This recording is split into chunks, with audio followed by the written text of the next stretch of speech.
Hi, everyone, and welcome to the Coffee and Counseling Podcast. Before we begin, just a brief disclaimer. This podcast is for educational and informational purposes only and does not take the place of therapy. We hope you enjoyed today's session. Hello, everyone, and welcome to today's session of Coffee and Counseling, where we don't spill the tea, but the coffee will be piping hot. While we talk about all things counseling, we're your hosts, Rachel Steinhardt and Stephanie Van Schaick, and today we're going to talk about body image and how we are taught that our worth is tied up in our bodies. So before we get started, grab your coffee and let's get into it. And we want to start off, as we had promised last week, with giving you guys from each one of our perspectives a high and a low from this week. So Rachel, you want to take it? Yes. And before we get into that, Steph, what are you drinking today? Because my coffee is so good this morning. I am drinking my coffee too. And I know we keep talking about how, we talked about before how we take our coffee different. And I have to say it's black. It's boring, but it does the job and it's refreshing and helpful. Okay. So listeners, level with me here. I started when I'm in the mood of something sweeter, because I know I told you guys I don't really put sweetener in my coffee. It's just not so much my thing randomly when I drink iced coffee. But I have been trying the Chobani sweeteners, and you guys, they're so good. If any of you have been trying the Chobani sweeteners, can you please comment your favorite flavor? Because I need to know. I need to know. I've tried the sweet vanilla and I've tried the caramel one. So good. I love it. It's such a fun twist on my coffee, but I needed to know. I needed to share this love of the Chobani sweetener. So if anyone's trying it, please let me know, or let us know what your favorite add-on to your coffee is while we're on this conversation. I'm going to have to try that because honestly, I'm really satisfied and I just never got into making it much more fancy. But I do have to say that when it comes to the fall time and Christmas time and the Yes, winter, you're into your Starbucks. the specialty drinks, and even sometimes I don't even like it, but I'm like, okay, I have to get a pumpkin spice frap. It's just part of being an American at some point. Totally. You have to do it. But I did get, and this was something really exciting last fall, the cold foam, what is it called? The nitro cold brew. No, I needed to get into that, but it was just the pumpkin spice. I guess it was a cold foam. And it was just so fun just to add it in. And I don't know, I guess it's more fun to dress it up and whatnot. So I need to take some tips and just have some fun every so often with it. Love it. By the way, people are making, I've been seeing a lot of videos on this, pumpkin spice with actual pumpkin.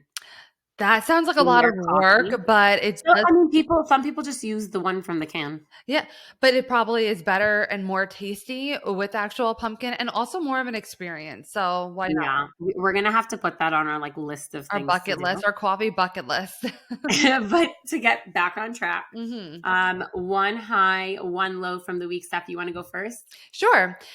So my high, I would say, from the week is just getting something marked off my to-do list that has been on there for quite some time. It just kept dropping. So for those of you, and probably none of you would know, that I have a pickup truck and it has a bed cover on it. Rachel, you know, obviously. It has a bed cover on it. And for the longest time, one of the ways that it attaches to the truck broke off. And so it still stayed on, but I couldn't actually use the function of it just being the trunk space as well when I need it. But I never really needed it so much. So I'm like, whatever. I just kept dropping off. And I'm like, I really just want to get it done once and for all. I found a place that did it, got it done. And it was just one thing that I'm like, oh, it just makes you feel so okay, one thing marked off, and it was something just over looming for no apparent reason, but I was pretty happy about that. I love that for you. And yes, I know that accomplished feeling is unmatched. Yes, absolutely. And my low, I would say, is that on Sunday, I kind of had a sore throat. And I was really worried. I know. You know how before you start getting sick, it's almost always starting with a sore throat. You And all of it, like, you feel it tingling, and it's oh, like this little thing going, "I'm coming." it's yes, it's like the little green monster like they have in the commercials, and I just like kept swallowing, and I'm like, is something off? Am I getting sick? And thank God I must have just been run down for some reason, and thank God the next morning I woke up and I wasn't sick, so it kind of turned into a high, not necessarily a low. But on Sunday I was a little fearful, so it was a low on that day. What about you, Yeah, for Rachel? What are your sure. highs and lows?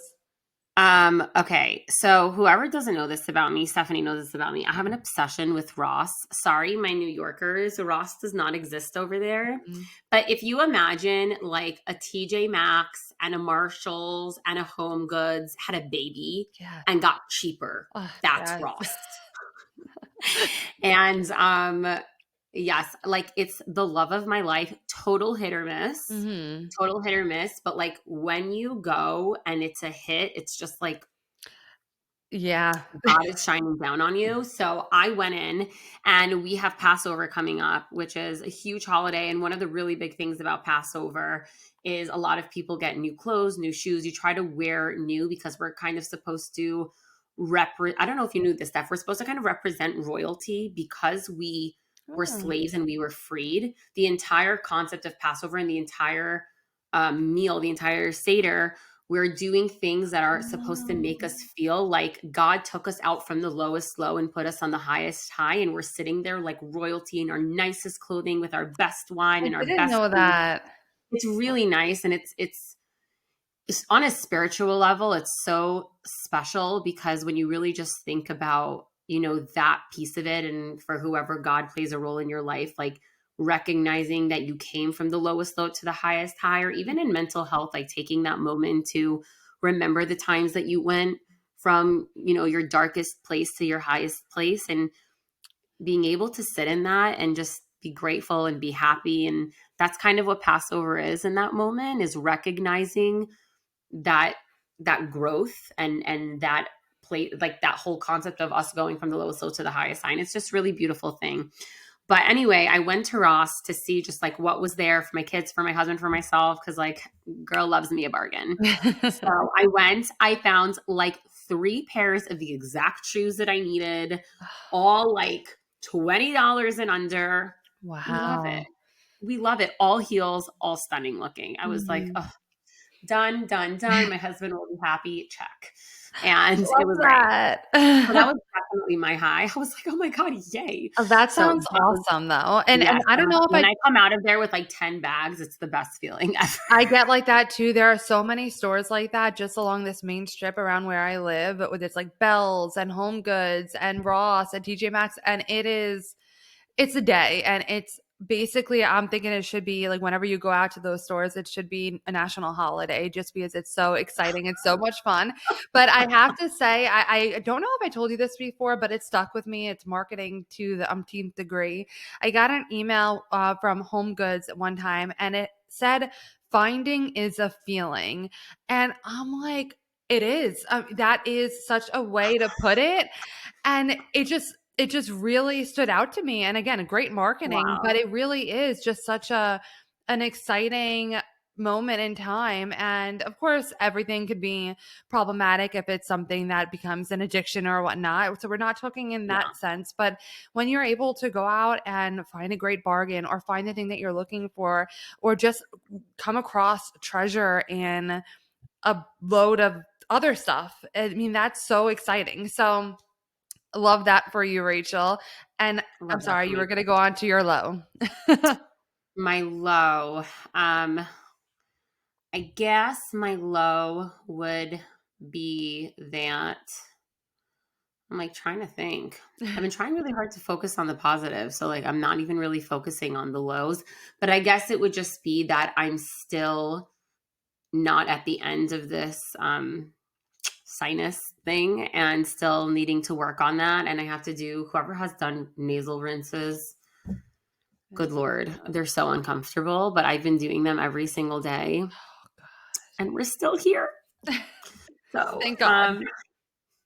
yeah, I mean, no, being here is good. Being Mhm. here and dealing with this problem. For So sure. I'm just waiting for it to go away. So I guess that would really be my low is that I'm still sick with it. But I Mhm. am thankful for every day that I could breathe and I could breathe out of my Mhm. nose. And so we'll take it. We keep fighting. Anyone that has natural remedies for a sinus infection, please send them my way. I am so happy to try them. Yes, thoughts and prayers, I'm sure, are certainly welcome as well, and I hope that things get resolved soon. I know you've been struggling with it for a while, and it really sucks. Yeah, but Mhm. we win some, we lose some. It's okay. I got new shoes. I love it. Focusing on the positive, as she said. So, today, as we talked about briefly, that we're going to be focusing on body image and how it's been throughout society and messaging, how it's gotten so tied up in our self-worth. And for those of you that don't know, that this is actually one of Rachel's and mine specialties. It's actually how we ended up meeting for the first time and working together in Mhm. this field. One of our specialties is with eating disorders and body image issues.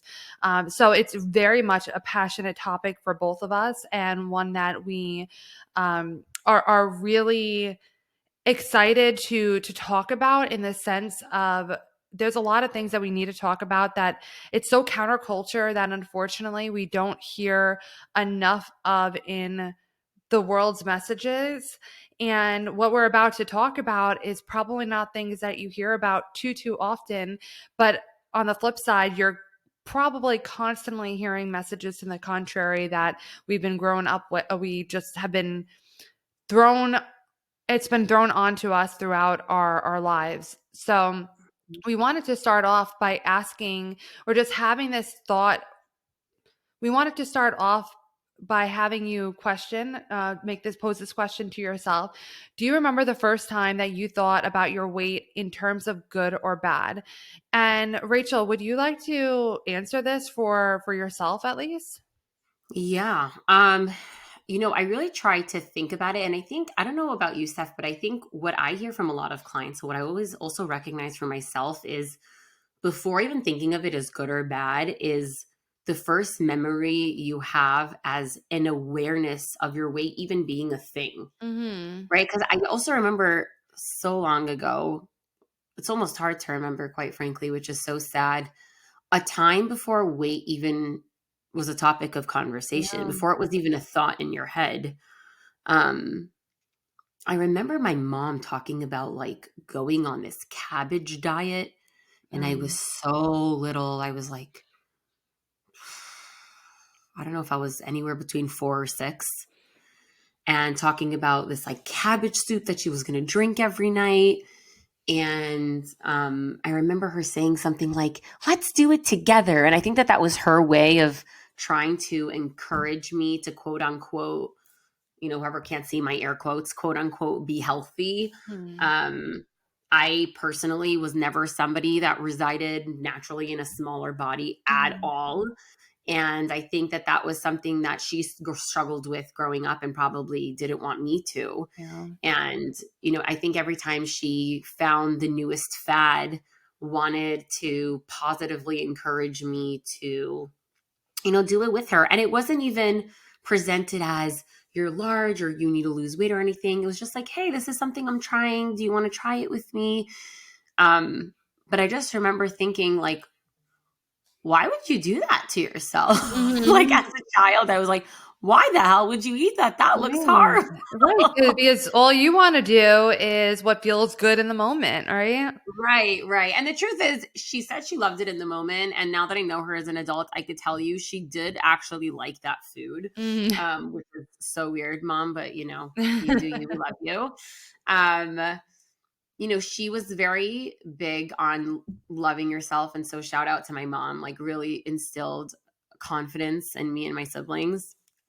But I think something that is what I hear a lot in clients. I'm sure Steph, you can relate when we ask people this question. A lot of the time, it's from society, a doctor, a coach, but a lot of the time, it's just from the inside of your own house. For a lot of my clients, one of the things that comes up is, what are your goals in working on your body image goals or Mm-hmm. your eating disorder. And from the moment moving forward, we can look at where it came from, but also a lot of times what we could do is find motivation in not passing this on to the next generation. Yeah. And a lot of my clients who are either aunts, uncles, grandparents, or parents, older sisters, or whatever it might be, unfortunately, sometimes it's really hard to get the motivation to be working on these things within yourself. But you had shared something. You said you have a memory of about 4 to 6 years old. And one of the things that I say to my clients is that even when you don't think they're looking or they're registering what it is that you are saying or doing or how you're talking about yourself, how you're talking about your body, they are. And kids are like sponges. And even if they don't understand exactly what it is that you're doing or why it is that you're doing that, and I'm not trying to blame anyone. That's not by any means what I intend to do with that, but to access that as motivation to really be working on that. Because if that's something that affected you, then how do we move forward and make sure that Absolutely. we are motivated to not bring it to the next generation? Absolutely. Yeah. And just creating that awareness. I think as parents, we all know we're gonna mess up, but we want to avoid it as much as possible. We want to learn. We want to be better than our parents were. Um, I know that maybe that's a conversation for another time, but it's definitely the purpose is not to create blame. It's Mm-hmm. to learn and to grow. And by the way, I kind of just want to make a point of this that body image definitely goes beyond weight. It could Mm-hmm. be an insecurity of your skin, of your height, like you said, of your shoes, like literally anything. But for the purposes of our conversation, we are going to be talking mostly about weight just because it is the most common body image issue we see in today's world. Mm-hmm. And also on that note, to bring up that we are very, very painfully aware that this is completely intertwined with it, every eating disorder under the sun, with intuitive eating, with a lot of these other topics that we will be discussing in future sessions. It's just so much to cover for one episode alone, so we're really going to do our very, very best to stay focused on just the concept of body image for this particular episode, and we will be discussing further moving on in future episodes. So just kind of Mm-hmm. wanted to start with that. So really when we think about, you know, body image in regards to weight, and we're talking about our first memories, what we don't talk about is the things that we don't even remember. And really, this starts from the moment that we're born, actually, even before we're born, when we're in the womb and they're measuring how much is the baby weighing, how much is, how large is the baby measuring when they're measuring the mother's stomach. Anyone who's gone through pregnancy knows this. They're truly, before you've even entered this earth, they're using weight as a marker of health. And then the minute that the baby's born, constantly saying, where within the scale does the baby fall in terms of being above average, below average, medium. And I'm not here to say that's right or that's wrong, but what I'm here to tell you to think about is how many children do you know are outside of an ideal, quote, ideal baby weight, who are completely unhealthy, who have all different types of issues, mental, physical, whatever it is. We hear of so many babies, unfortunately, with so many different things. And according to weight and according to size, they're supposed to be the epitome of health. Mm-hmm. And how many babies we know that may be seemingly underweight or seemingly overweight, as the doctors, may use those terms, and they're perfectly fine and they're perfectly healthy and they go on to live wonderful lives. And it could have been a 10-pound baby and it could have been a 5-pound baby and they're chilling. And so that might not mean much at that age or how you identify with body image at this point in your life. But just think about if before we were even able to talk and before we were even able to process information, this was brought in a societal messaging of this is what it means to be healthy, and this is the right way to do it, and this is the ideal body size and the ideal body weight, how much more so we take that thought process and we take that messaging and we bring that into the rest of our lives, and how much louder that message is being, articulated to us, how much stronger it is trying to be ingrained in us as we grow, and what the effect of that is on our life and on our understanding of health and on our understanding of, quote unquote, whether or not you are living correctly in the correct body size, in the correct body weight, the right way. And understanding what value have you placed on your weight, on your size? What does body image mean to you as you're going through life? And just, something that I always like to say to clients, and something to think about at this point in your life, however it is that you view body image, your own body image, the concept of body image in society. What I always tell people is, we don't look at someone and say, you know, you're a size 9 shoe, you should really be a size 7. Mm. That sounds ridiculous. We don't go into the shoe section and go, I think I need half a size up, and go, what's wrong with me? Why do I need half a size up? We don't care. It's just a shoe. And somehow, when this translates to clothing, and when this translates to our body and understanding that bodies come in all shapes and sizes, something there doesn't sit right. Yeah. And where did we learn that? When did we start to internalize this message? When did weight stop becoming a neutral subject? Rachel, and for anyone watching, you just saw me chuckle, and this brings me to something that is a natural outgrowth of this conversation. Is, Rachel, I don't know if you remember that one time we went shopping, and this, you might not even remembered what happened, but I have chuckled about this ever since.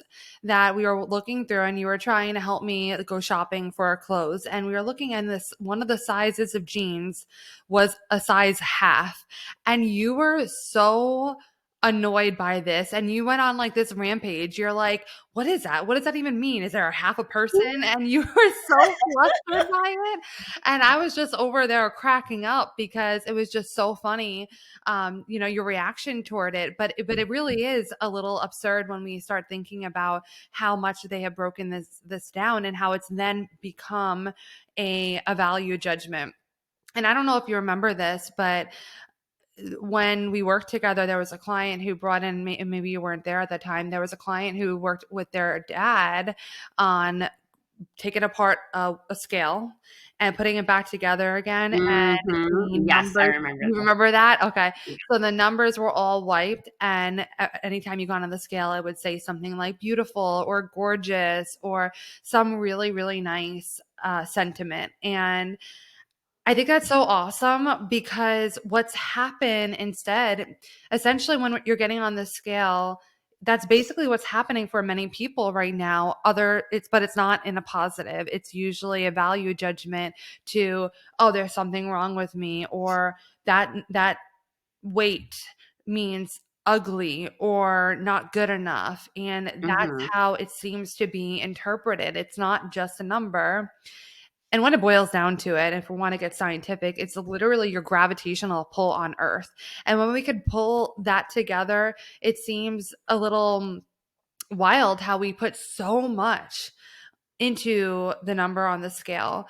And it becomes a measure of not just your gravitational pull on Earth and what it is that you weigh, but it becomes a measure of success. It becomes, like you were talking about, a measure of health, whether or not you are healthy. And unfortunately, we have a very, very limited weight spectrum that the medical model will give, that we could certainly get into, but um that's a little bit much to get into right now. Plus, we're not doctors and we're not claiming to be, but we have our own opinions and thoughts on how that might be impacting people's self-worth and body image, and how it's damaging when we talk about the overall or overarching idea of health and how weight is such a close correlate with the perceived health in our world, or our Mhm. perceived health. It's also become a measure of your worth and your value, and whether or not someone will like you or want to be in a relationship with you. I've heard so many of my clients, and I'm sure you have as well, Rachel, that, oh, I'm not in a relationship because of how much I weigh, or I didn't Mhm. get that promotion because I'm not skinny enough, or I'm not this size. And that becomes what I call the if then fallacy. A lot of times there's this faulty thought that happens that if I weigh this much, then I'll be happy. Or if I was smaller, then I would get that promotion. Or if I only fit into this size, then that person would look at me and find me attractive. And it becomes something that completely takes over your life and dictates what it is that you feel and think.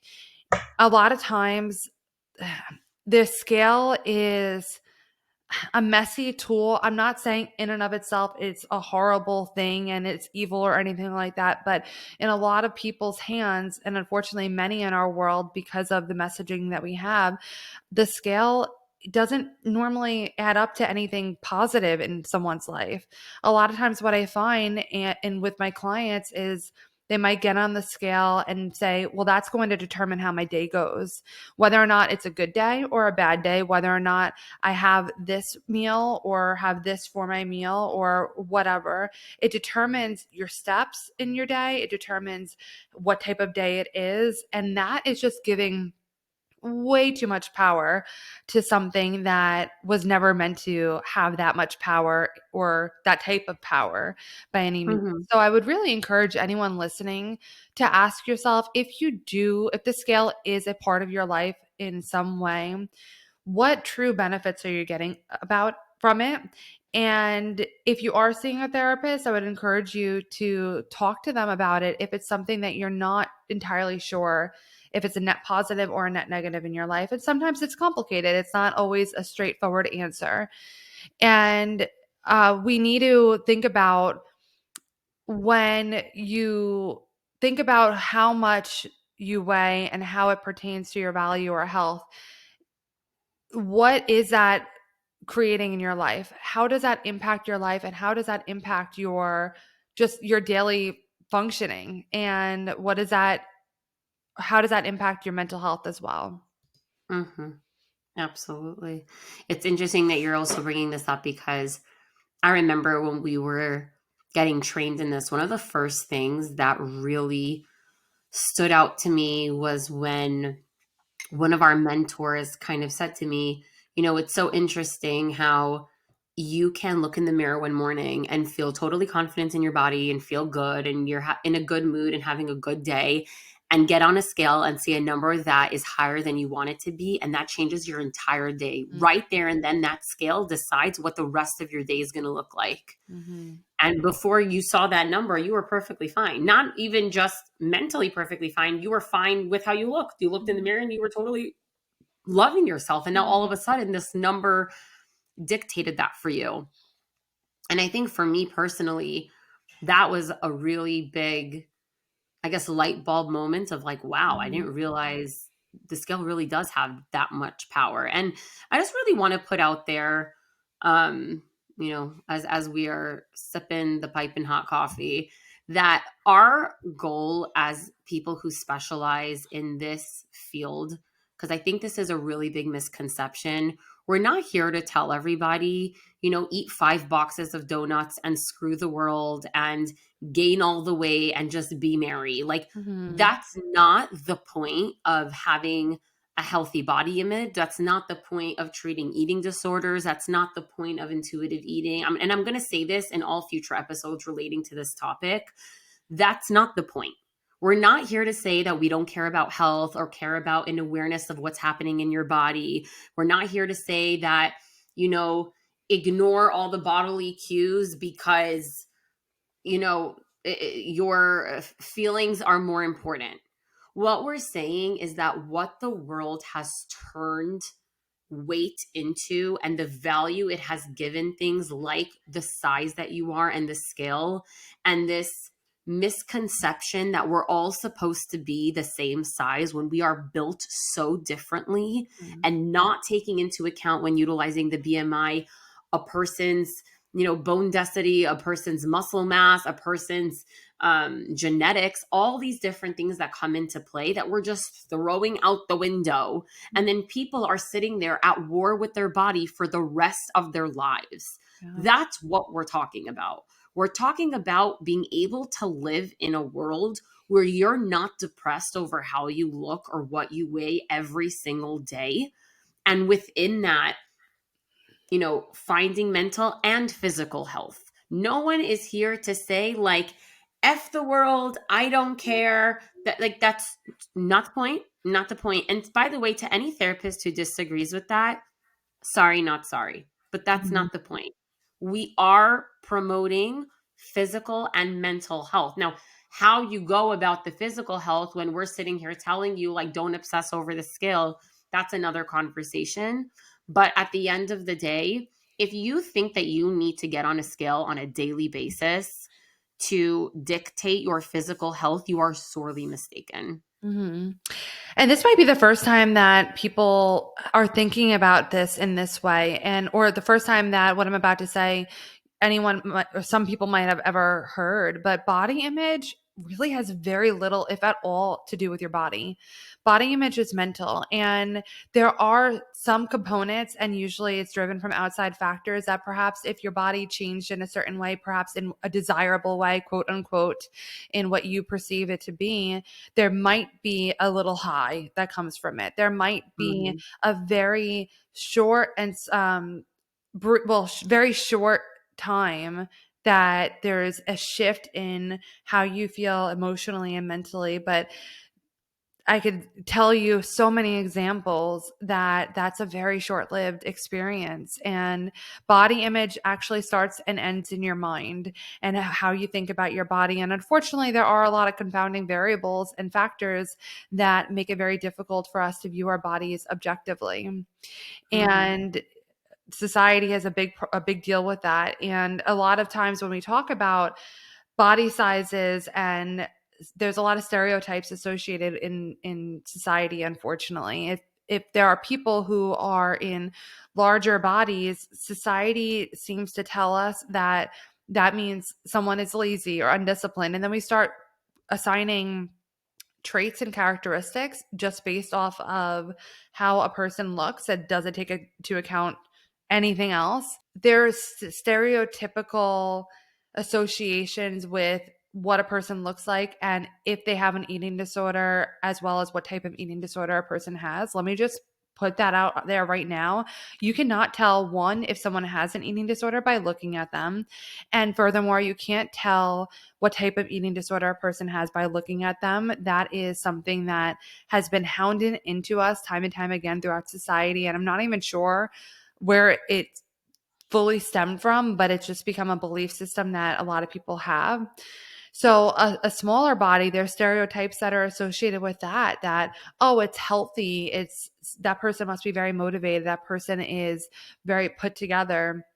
And that's also very damaging as well, because it is putting a lot on a person one way or the other, and putting their own value judgments, and they're going to have projections onto their body image or feel as though they have to fit a certain mold in order to fit, quote unquote, these certain characteristics, or there's a mismatch. So it can cause someone a lot of struggles in their identity, and furthermore, of course, in their body image, which is a lot of what we're talking about. And those assumptions affect us every which way we can think about. They affect us when we are interacting with people through work or in relationships. Like I said before, sometimes we have the if then fallacy. Like, if I only look like this, then I would be more attractive. Then I would have a relationship. And there's other things I could say about why that might be. And sometimes it's a self-fulfilling prophecy. And oftentimes it's a Mhm. self-fulfilling prophecy, which is a whole other topic we could get into. But also it affects us in healthcare a lot. And that is a big topic of conversation that I have seen more and more throughout the years. And I want to bring it back for a moment to what Rachel was saying, how a lot of people may perceive that what we're talking about means that like, let's throw caution to the wind. And yes, you should sit and just have cupcakes all day long and do whatever it is that you want, and don't worry about moving your body or anything like that. And unfortunately, I can understand why some of those assumptions might come from this conversation, because it's unfortunate, but I've heard it a lot in the conversations in our field. It's something that we haven't really found the balance for when we're talking about this. When we have this greater conversation, we need to understand that our physical health is impacted by our mental health, which is impacted by our physical health. It goes back and forth, and we need to address both sides of it. And we need to heal our relationships with food and with our bodies and with movement in order to change behaviors to get our body to be where it needs to be at and where it's functioning optimally, which is, again, a whole thing that we could have conversations about. But unfortunately, we're really missing that conversation on the greater scale when we're talking about our field, mental health, and I believe a lot in the medical model as well. And unfortunately, just because of these assumptions and the larger conversation, a lot of these assumptions cause people to internalize, and it shapes their self-worth, which is why we have jobs, to be honest. And I would love to put ourselves out of business because of this problem, this overarching problem being resolved. But a lot of times we just are working very counterculture right now. And it seems like we're now regressing yet again in society with a lot of conversations around weight. And I don't know about you, Rachel, but it seems like we just were thrown back into like the 2000s again, where it's no longer about accepting all bodies or embracing diversity, in that it's about having a certain shape, and that is very detrimental. So we Yeah. have this overall belief in society that smaller is better. And I hate to say it, but we can't really discount that that is what the larger conversation is right now. And we're going to be trying our best in our work and in our podcast too, to be working against that. Absolutely. And just to touch upon diet culture again for a minute, you know, this is how I like to paint the picture for people. Whenever you, maybe a little bit less now because TV is less of a thing, but when we used to see diet commercials growing up, they would promote diets and pills and Mhm. anything related to losing weight. Like, I found myself again. And my life started when I lost X amount of pounds with whatever it And is. they're skipping on the And beach happily. like literally skipping on the beach happily was the current like thought in my brain just now. And I'm just, it's so ridiculous. First of all, Steph and I cannot even begin to tell you how many clients we have Mhm. that got to their quote unquote dream weight. Mhm. And guess what? They were miserable. They hated themselves because, as Stephanie said, a lot of it is not actually related to your body. Now, Mhm. don't get me wrong. And anyone who's worked with me in the body image eating disorder space, I say this all the time. Sometimes it is just about your body, straight up. Like sometimes it's just about, like, I want to be this weight. I want this part of my body to look this way or that part of my body to look that way. And that's totally valid. Like, we're in a world that makes you want to look a certain way. And even without the social surroundings, like sometimes we just don't like certain features about ourselves and do like certain features about ourselves. And that's just being human. Like, that's Mhm. okay. And that's part of the human experience. And not at all to hate on plastic surgery. If that's what you want, you do you. We're not here to tell people what's right and wrong or what people should do with their lives.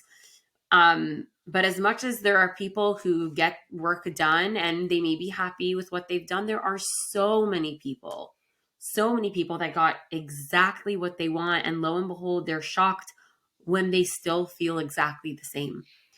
And so we really need to think about, what value are we assigning to this concept of us being in a smaller body? What would it mean to you to be this weight or this size, right? Mhm. We talk about this concept of attaining happiness, and a lot of people associate that with size or weight as well. Like, if I was just the size this, if I just weighed this much, if I just lost this much weight. that would mean I finally did it. I finally succeeded. I will finally be happy. I'll finally get married. I'll finally, get that job. People will finally respect me. People will finally pay attention, whatever it is. And giving all of the credit to body and weight. And while I am on that topic, I do want to give validation to the fact that there is this concept of, I really, really, really hate this term, but just for lack of a better phrase, there is a concept of skinny privilege. Mm. I do think there's a concept of when we look a certain way, we get different types of, attention in this world. It's a fact. It's a Mhm. statistically proven fact. And so I don't want to disregard that existing. And I always like to say that when I'm doing this work, because Steph and I work from a very real place. We're not here to sugarcoat things. We're not here to pretend things don't exist when they do exist. Yeah. We will always talk about the harsh realities of the world. And that's a harsh reality of the world. If there are two people with the exact same qualifications and the exact same abilities applying for a job, the more attractive one statistically will get the job. And that's a fact. Mhm. But for better or for worse, what will get a person to get the job more than that is their confidence and personality. Mhm. And guess what? If you are allowing your looks to be dictated by that, then that's the thing that's going to make you lose the job. Mhm. Yeah. And so at the end of the day, our relationship with our body and our thought process regarding like how much value are we placing on that in our life, how much are we allowing that to dictate our life, that is a huge part of the whole concept of body image work that we do. And so to bring this into, we keep talking about size and weight. I want to briefly talk about this concept of health at every size, because a lot of people are hearing this phrase and very few people actually understand what this means. So let's go into the concept of health at every size, right? I want to be very clear when I say health at every size does not mean that every person in every size is healthy. I'm going to say that again. It does not mean that whatever size you're in, that you are healthy. Mhm. What that means is you could potentially be in a larger body or potentially be in a smaller body. And because of various factors, the way that you look does not validate certain assumptions, and it does not mean you are healthy or unhealthy. You can look like someone who is the epitome of health and actually have a pretty unhealthy blood workup, Yeah. a lot of health problems. You can actually have a very unbalanced diet and look like the physical epitome of health and be like the most ideal weight. And you can reside in a much, much, much larger body and be struggling with PCOS or be struggling with diabetes, whatever it is. There are a multitude of things they could be struggling with, or you could just, that's your genetics. You're just residing in a larger body. And you could be the literal epitome of health, Mhm. perfect blood work, active, getting in all the yummy foods and having that balanced life. And the person next to you wouldn't guess. Mhm. And that's what it means, health at every size. It's that you could potentially be somebody who's healthy at a smaller or larger size. So I really hope that that makes sense to anyone who's confused by this concept of what health at every size means. And we're just really here to break this stigma and these stereotypes that being a size, whatever it is, I'm not even going to utilize numbers right now, but whatever number to you you are equating with health, please take it and throw it out the window because it's meaningless. Yeah. It's meaningless. The same way that you can walk into an H&M or a Banana Republic or a Macy's or I don't even know, or a Ross or whatever. I mean, these are department stores and not companies. So you've lost it. Steve Madden, We lost the plot. Gucci. I'm like, let's get to like all the different places. Versace. Girl, I ain't shopping at no Gucci, no Versace. But you can literally be a different size in every single one of these companies. It's Mhm. absolutely ridiculous You Yep. know what I really remember, and this I think is when this brought this to my reality so intensely.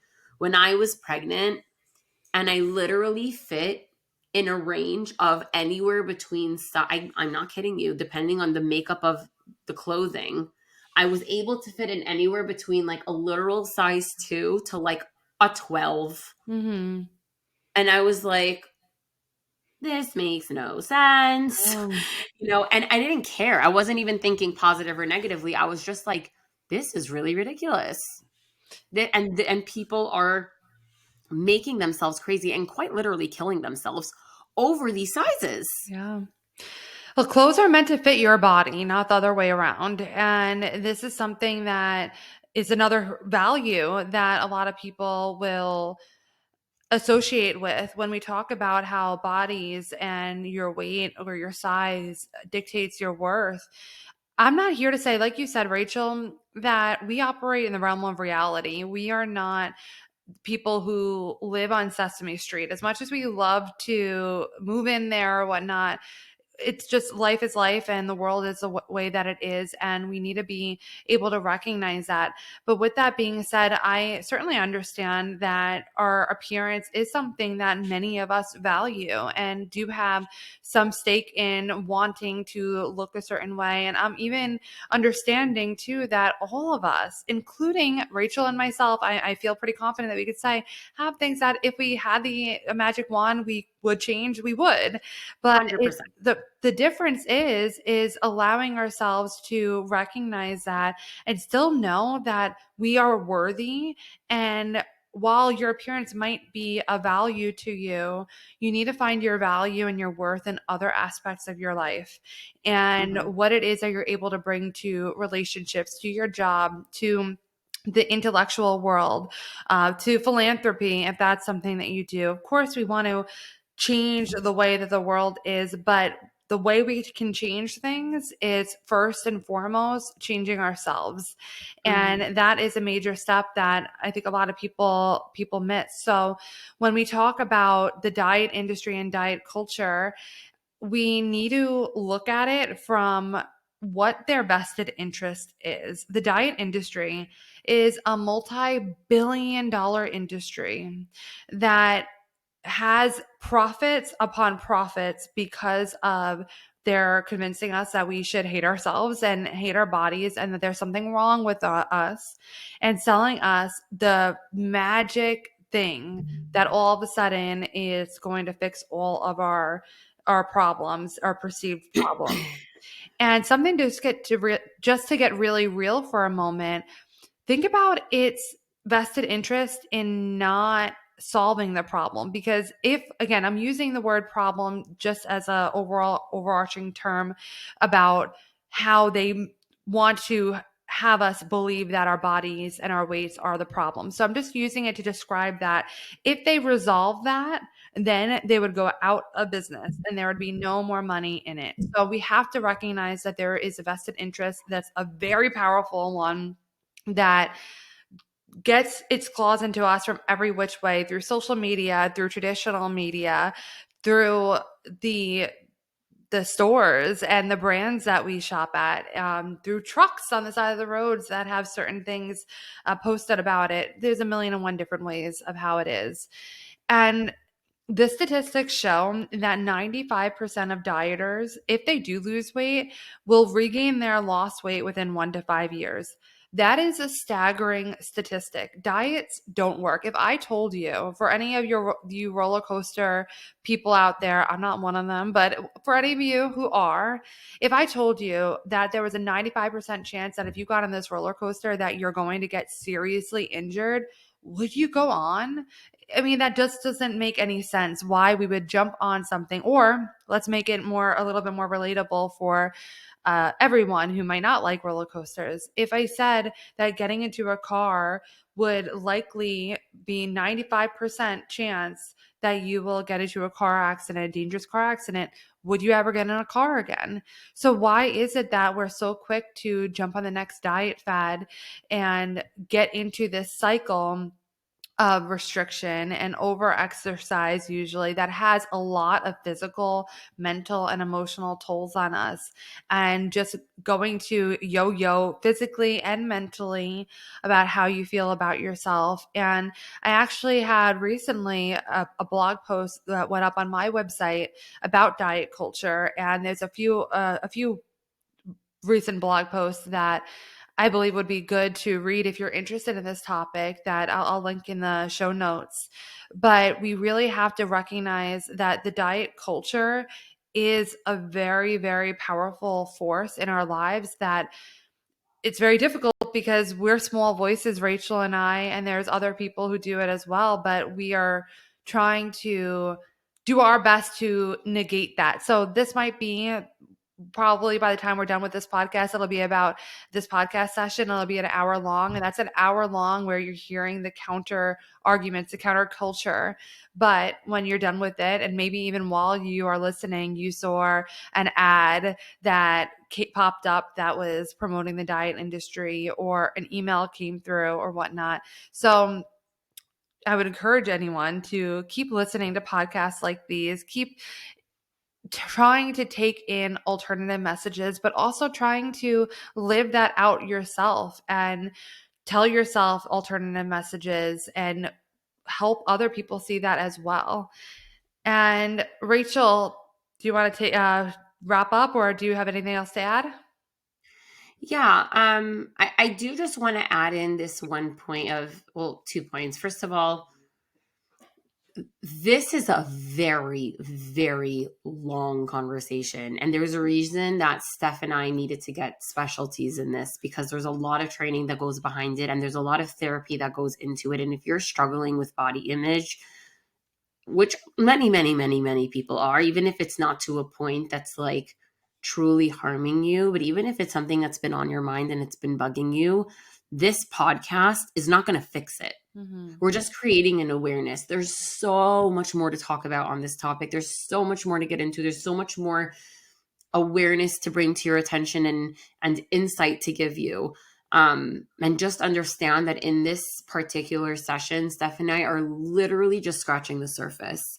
But the last piece I really want to leave everybody with is, when it comes to, body image and having a positive body image, I think there's a lot of misconception, as there is in most of this topic, around what that actually means. And what I really want you guys to understand is, having a positive body image does not mean that you have to love every single part of your body every single day. There is a difference between actually finding yourself attractive and loving your body and loving what your body can do, and also finding acceptance of your body, right? And so, something as small, or it might sound silly to other people, but like for me, I find blue eyes to be one of the most attractive things in the world. For me, I've always found blue eyes to be incredibly attractive. Growing up, I always wanted blue eyes. I thought blue eyes were beautiful. Now, it's not that I have to convince myself that having brown eyes is my favorite thing in the world. I accepted the fact that I have brown eyes. I love my eyes for, what they are. They're still nice and big, and they work, and they allow me to see everything. And I'm so grateful for that. And so I don't think that, what I think is very important for everyone to understand is that having a positive body image doesn't mean you have to go in front of a mirror and be like, oh my God, I have the most gorgeous eyes that have ever walked the earth. No, that's not what that needs to mean. And same thing for your body, right? If you're like, I would really, really prefer it if my stomach were more flat. Okay. We're not here to shame you on that. You're allowed to say, I wish my stomach were more flat.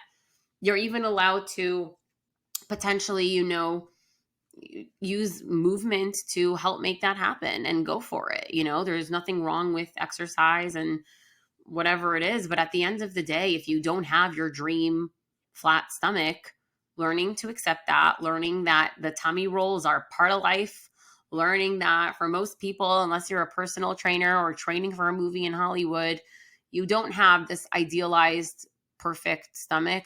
My point is that you are not less worthy or less lovable or have less of a body to be grateful for because you don't have that idealized stomach. And part of having a positive self body image is just being able to look in the mirror and be like, all right, I can work with this, and moving on with your day. It doesn't mean that all day you have to sit there and feel like you have the hottest stomach that ever walked it.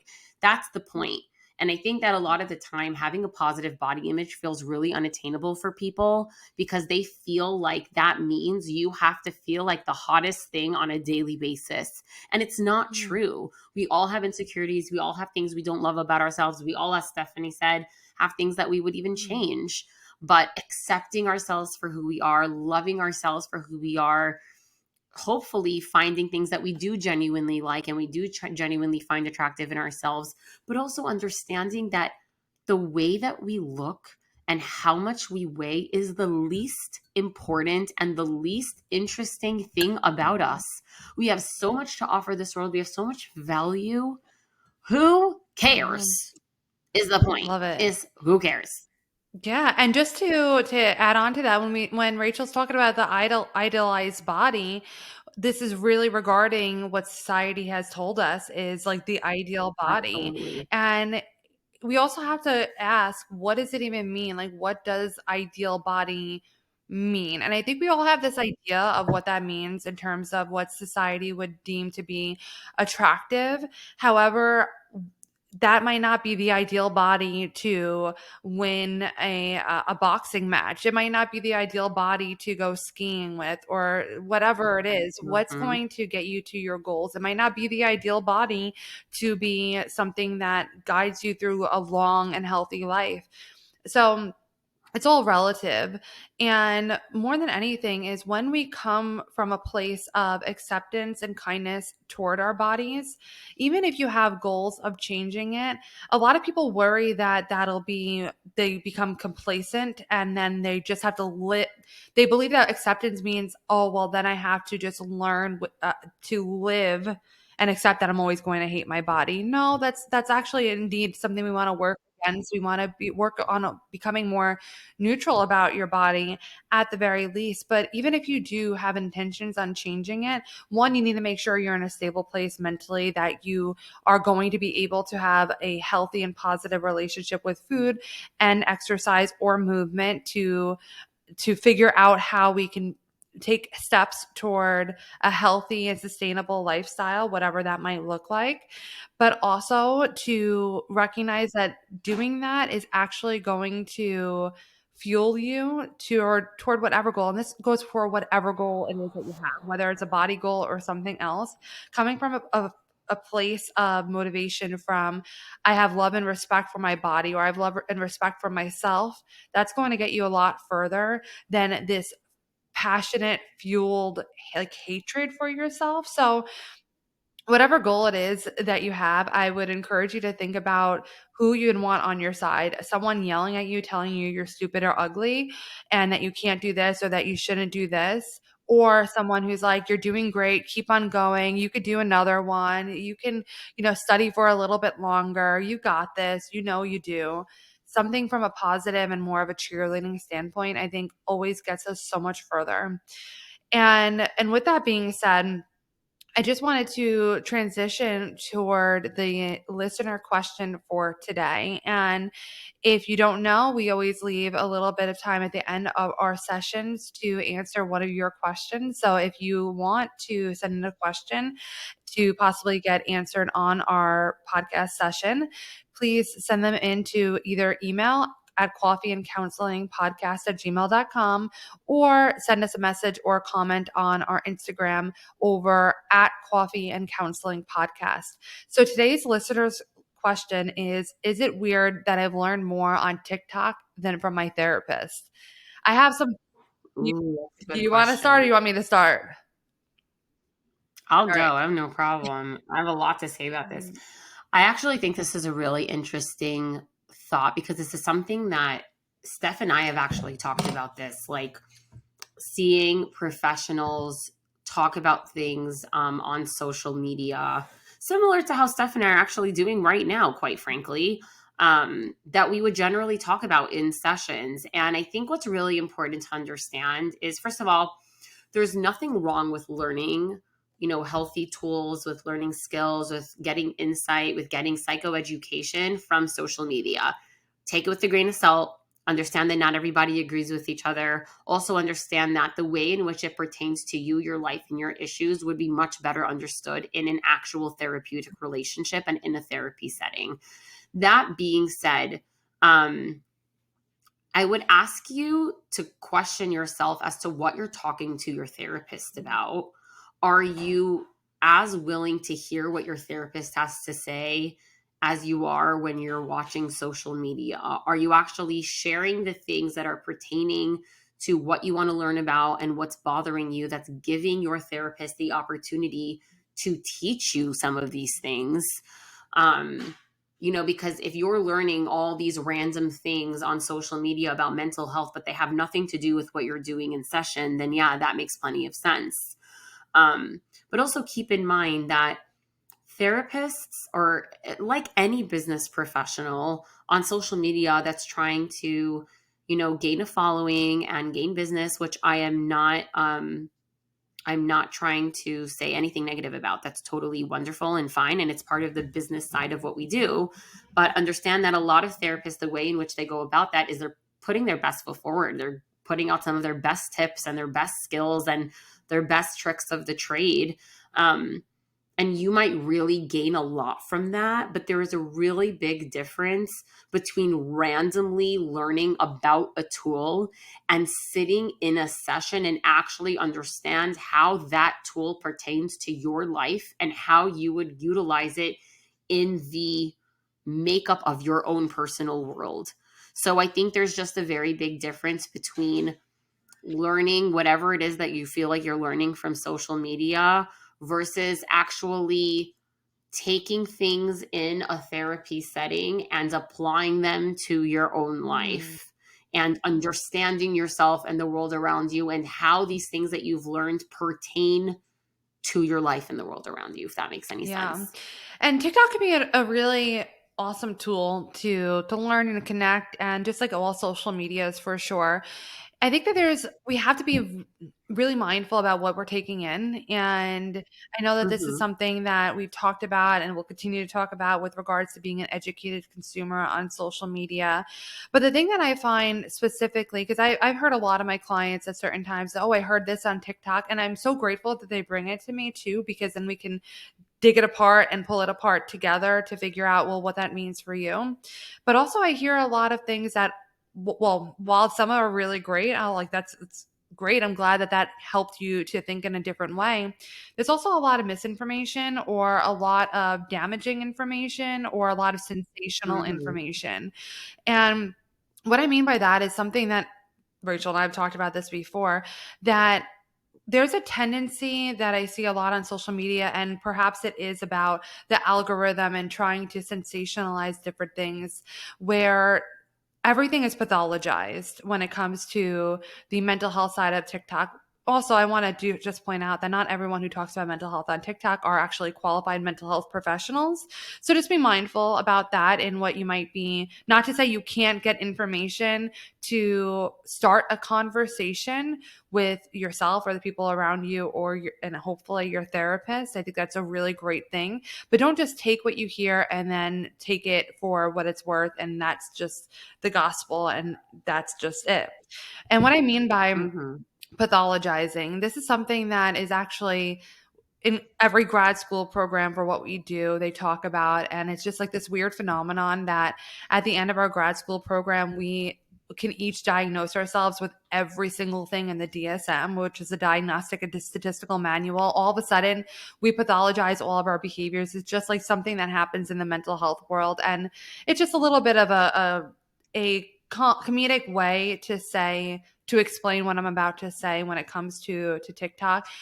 TikTok will say things, and I'm not going to give a specific example that I remember hearing, but for an example, that if you like to color coordinate, or if you like to organize your CD selection, that's so antiquated, I can't even, but if you organize your CD collection based on genres, then you have OCD. Or something like, oh, if you're crying about something that wasn't that big of a deal, then all of a sudden you have major depression. And these are not the greatest examples, but for lack of how it's actually presented very sensationally online, I think it does enough to get the point across that just because you experience something doesn't mean that you have a disorder. Just because you experience something doesn't mean that it is a pathology or something wrong with you or something that needs to be labeled or a diagnosis that you have. So just be mindful what TikTok and any social media, what its desire is and the algorithms, how they work, and that unfortunately some things that are just really talking about the basics of depression might not be as sensational for the algorithm as, oh my gosh, you have PTSD based on these 5 things that if you have it, which are completely sometimes normal things that you have, then all of a sudden it is a sensationalized and a diagnosis. So I hope that did a decent enough job at sharing what it is that my goal was. So again, for anyone who wants to send in a listener question, you can do so on Instagram at Coffee and Counseling Podcast or email us at coffeeandcounselingpodcast@gmail.com. We really hope that you will reflect on today's session and share your thoughts with us if you're willing, which you could do either on Instagram or through email. The question that we asked for you to reflect on is, where do your thoughts around weight and how bodies should look originate from? And like I said, share that with us. We're really curious to hear. We hope that you found this session helpful. And if you find or believe that anyone else could find it helpful, we really would appreciate you sharing it. And also leaving us a 5-star review. We would appreciate that for sure. Thank you guys so much. We look forward to talking to you next week. Have a great rest of your day. Thank you so much for being with us today. Please follow our Instagram at Coffee and Counseling Podcast and send any questions you have about any topic to us via direct message for a chance for your question be featured in one of our next sessions. You can also email us your questions or topic suggestions at coffeeandcounselingpodcast@gmail.com. Make sure to check out some of our other sessions available to you right now. Once you drink up all of those and your coffee, come back next Tuesday for our next session. The information shared in this podcast is for educational and informational purposes only and does not constitute therapy or mental health advice. Listening to this podcast does not establish a therapeutic relationship between you and the hosts. If you are in need of support, we encourage you to seek help from a qualified mental health professional. This podcast is not a substitute for individualized care. We do offer individualized therapy. If you're interested in individual therapy with one of us, please visit our practice websites and send us an email to set up a free consultation call. All of the links and our contact info will be in the show notes.